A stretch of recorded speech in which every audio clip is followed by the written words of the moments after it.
AP న్యూస్కి స్వాగతం. ప్రతిపాడు మండలం ధర్మవరం హై స్కూల్ ఆవరణంలో ధర్మవరం ఎంప్లాయీస్ యూనియన్ మరియు హెల్పింగ్ హార్ట్స్ ఫౌండేషన్ ఆధ్వర్యంలో ఆన్లైన్ బెట్టింగ్, జూదా, మద్యం, మత్తు పదార్థాలనే పెనుభూతాల వల్ల కలిగే అనర్థాలపై అవగాహన సదస్సు ముఖ్య అతిథిగా హాజరయ్యారు. పెద్దాపురం డీఎస్పీ లతాకుమారి పాల్గొన్నారు. పలు విద్యాసంస్థల విద్యార్థులు. ఏపీ పోలీస్ మరియు కాకినాడ పోలీస్ ఆధ్వర్యంలో మేము యూత్ అవేర్నెస్ కార్యక్రమాలు ఎన్నో నిర్వహిస్తున్నాం. ఇందులో భాగంగానే ఆన్లైన్ బెట్టింగ్స్, ఆన్లైన్ యాప్స్, అదేవిధంగా సెల్ ఫోన్ సంబంధించి ఇతరత్ర దుష్పరిణామాలకు సంబంధించి మా ఎస్ఐ గారు, మా కానిస్టేబుల్స్, మా మహిళా పోలీసులు నిరంతరము స్టూడెంట్స్ని అవేర్ చేస్తూ వస్తున్నారు.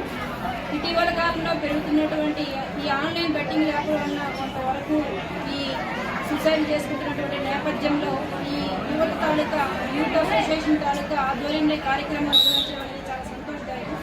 ఈ కార్యక్రమంలో భాగంగా మాతో పాటు పాల్పంచుకున్నటువంటి యూత్ అసోసియేషన్ సభ్యులు, జడ్పీహెచ్ స్కూల్, ధర్మవరం టీచర్స్, అదేవిధంగా లోకల్ పొలిటికల్ లీడర్స్, అదేవిధంగా మా మీడియా మిత్రులందరికీ కూడాను మా ప్రతిపాడు పోలీసు నుంచి ప్రత్యేకమైనటువంటి కృతజ్ఞతలు తెలియజేసుకుంటున్నాం.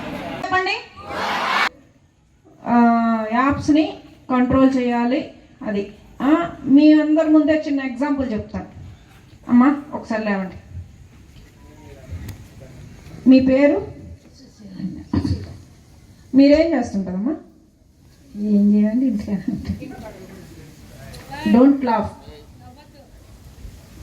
ఇంటికాడ ఉంటారమ్మా. సో ఇప్పుడు మరి మిమ్మల్ని మేము వేదిక మీద ఎందుకు కూర్చోబెట్టాం? మాతో సమానంగా పేషెంట్. గుడ్. ప్రెసిడెంట్, భారత రాజ్యాంగము, భారత చట్టాలు ఇచ్చినటువంటి దాంతో ఇవాళ ఇద్దరు ఆడవాళ్ళము ఇవాళ స్టేజ్ని షేర్ చేసుకుంటున్నాం జెంట్స్తో ఈక్వల్గా. గుడ్. రైట్. ఇప్పుడు ఫణికుమార్ గారు చెప్పిన అంశానికి వద్దాం. మా ఆన్లైన్ యాప్ అంటే ఏంటి? ఏంటండి చూడండి, జాగ్రత్తగా వినండి. Online app. Good answer. తెలియదు, అమ్మకి తెలియదు. బెట్టింగ్, మందు తాగడం కదా. Good answer. ఎవరు నవ్వొద్దు. నెక్స్ట్ పబ్జి, అమ్మకి తెలియదు. ఇంకొకటి ఏంటి? నాకు తెలిసిన కొంచెమే. ఇంకొకటి ఏంటి? అబ్బా ఏం ఫాస్ట్గా వచ్చింది ఆన్సర్ అమ్మా. ఫ్రీ ఫైర్ తెలీదు. ఓకేనా? మార్నింగ్ కూర ఏంటి వండేసి వచ్చావు? ఇదండి మార్నింగ్ కూర ఏంటి వండావు మధ్యాహ్నంకి? బెండకాయ. ఎందుకులా నవ్వాల్సిన అవసరం లేదు. మా ఇంట్లో నేను చేసే పని, మా వంట రాకపోతే నేను చేసే పని అదే, లేదా నాకు ఖాళీగా ఉన్నప్పుడు చేసే పని అదే. Okay right. రాత్రికి ఎంతమంది తింటారు ఇంట్లోనా? పేషెంట్ గారు, నేను, మా అబ్బాయి. ప్రెసిడెంట్ గారు నువ్వే? అయ్యయ్యో, నా ఉద్యోగం మా ఆయన చేస్తారేమిటి? నువ్వు ప్రెసిడెంట్. చెప్పండి. మా ఆయన గారు, నేను, మా అబ్బాయి. ఓకే, ముగ్గురు తింటారు. కూర్చో. సో మన గ్రామ ప్రెసిడెంట్ గారికి తన ఫ్యామిలీ, తను చేసేటటువంటి డ్యూటీస్ కూడా కొంచెం ఇంత క్లారిటీ ఉంటుంది. అంటే ప్రజెంట్ ఫస్ట్ సెకండ్ టైం ఉంటుంది కాబట్టి రాను వస్తారు. ఆమెకి కొన్ని క్వశ్చన్స్ ముందు అడిగాను. గేమింగ్ యాప్, పబ్జి, బెట్టింగ్ అంటే ముందు అంటుంది అమ్మ. అంటే నాలెడ్జ్ తెలీదు. ఫ్రీ ఫైర్ ఇవన్నీ. సో అంటే ఆ అమ్మకి కంప్లీట్గా నాలెడ్జ్ లేదు. ఆమెను ఎవరైనా మోసం చేయగలరా? ఆ పబ్జీలు, గేమింగ్ యాప్లతోని ఎవరైనా మోసం చేయగలరా లేదా? చెప్పండి, గట్టి చెప్పాలా? ఎందుకు? ఆ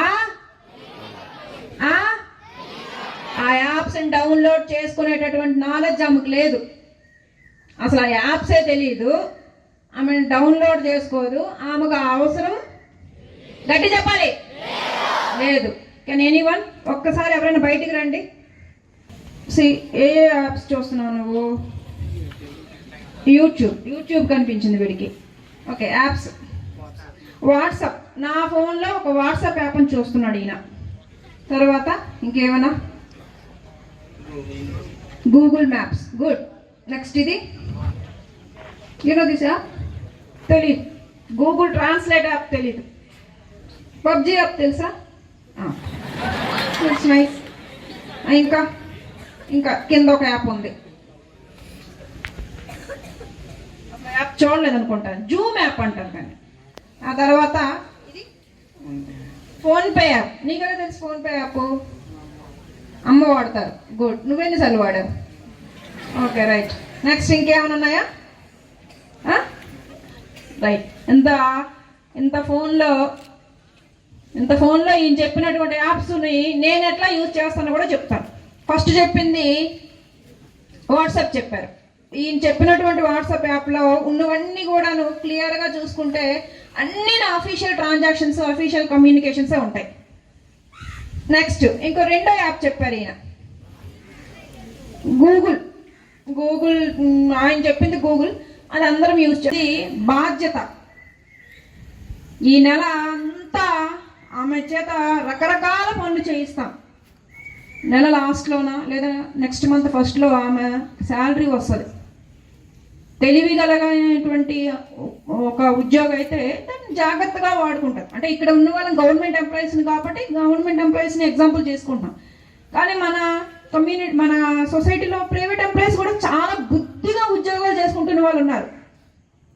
15,000 20,000 వస్తే జాగ్రత్తగా ఇంటికి తీసుకెళ్ళి వైఫ్కి ఇచ్చి నువ్వు ఫ్యామిలీ లీడ్ చేయి అని చెప్పి 15,000 ఇచ్చినటువంటి భర్తలు ఉన్నారు. మా గన్మెన్ గారు ఉన్నారు, దగ్గర 5-6 ఇయర్స్ అంతా సర్వీస్ ఉంది. చాలా చిన్న అబ్బాయి, నెక్స్ట్ టీచర్ పోస్టులు చదువుకుంటున్నాడు. చాలా బుద్ధిగా పేరెంట్స్ చెప్పిన మాట విని ఒకటి మెట్లు ఎక్కుతూ ఉన్నాడు. మరి ఆయన ఇప్పుడు పనికుమార్ సార్ చెప్పినటువంటి ఏజ్ గ్రూపే.